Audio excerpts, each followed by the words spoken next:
Hi everyone. In today's video, I want to discuss something interesting about some research studies that I have studied in my time as a social science researcher.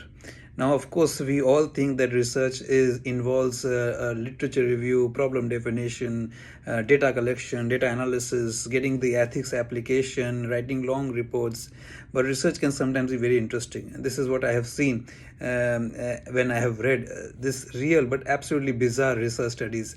So there was a research published, I think, in 2002 by some academics in Stockholm University who studied about chickens and how they behave when they were trained to peck at photos of humans, and then of course they would get food, and they were shown a number of photographs of humans, and the researchers found that the chickens peck at the photographs which we consider as attractive humans as well.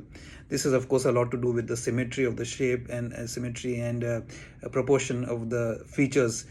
So we consider some people to be universally beautiful and attractive, and the chickens showed similar behavior as well. So they were pecking at the photos of what we consider as attractive humans. This was a very interesting study carried out, and this kind of showed that the sense of beauty may not be entirely social. It could have been having some evolutionary roots, and it is tied to visual pattern recognition and mate selection.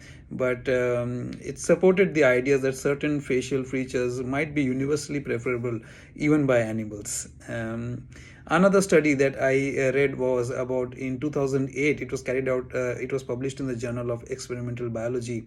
And this was a study that was referred to me by one of my supervisors, just for the fun of it. And they studied the effect of cocaine on honeybee dance behavior. And they found that when honeybees are exposed to low doses of cocaine, they often demonstrated behavior which was very similar to what humans show as well. So they of course performed exaggerated dance routines, and they were more enthusiastic about food rewards even though it may not be very special. And when the cocaine was withdrawn slowly, the bees showed similar behavior of withdrawals as humans do.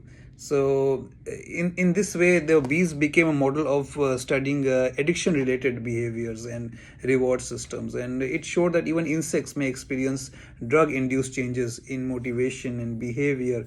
And it was a neuroscience study, but why my supervisor recommended this study was not for myself to limit my thinking. So this was introduced to me very early in my research career when I just started my PhD, and my supervisor wanted to convey that you should not limit your thinking. You should expose it to a wide area of thinking, and people are doing various kinds of research.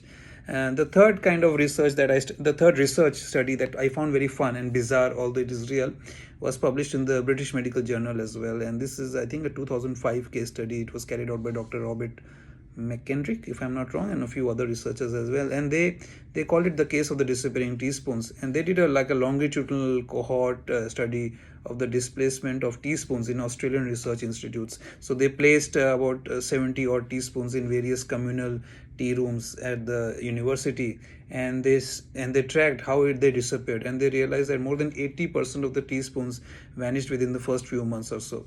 And the half-life of the teaspoon was calculated to be about 80 odd days. And teaspoons kept in communal staff rooms or communal rooms disappeared faster than if you kept them in the individual staff rooms or individual rooms.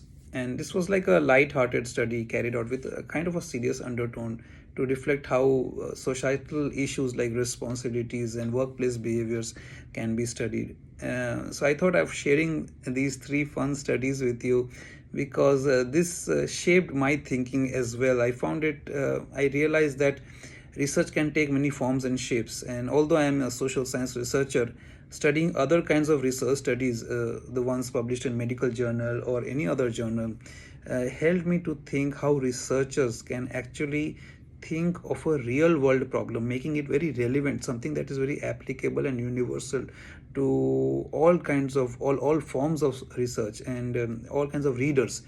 So although I don't have a medical research background, I still studied the research on bees or chickens, and that was very fascinating. So if you come across any fun research like that, please share in the comment section, and tell me about how it has shaped your thinking and what influence it had on you. So they can be the most bizarre studies, fun studies, but they should be real and not random. Thank you guys for watching. Like, comment, share, subscribe. Please watch my videos, and I look forward to your comments and want to know about your research journey, because I feel the research journey is very lonely, and people should sometimes share it to know that there may be other people as well who are going through what you are going through.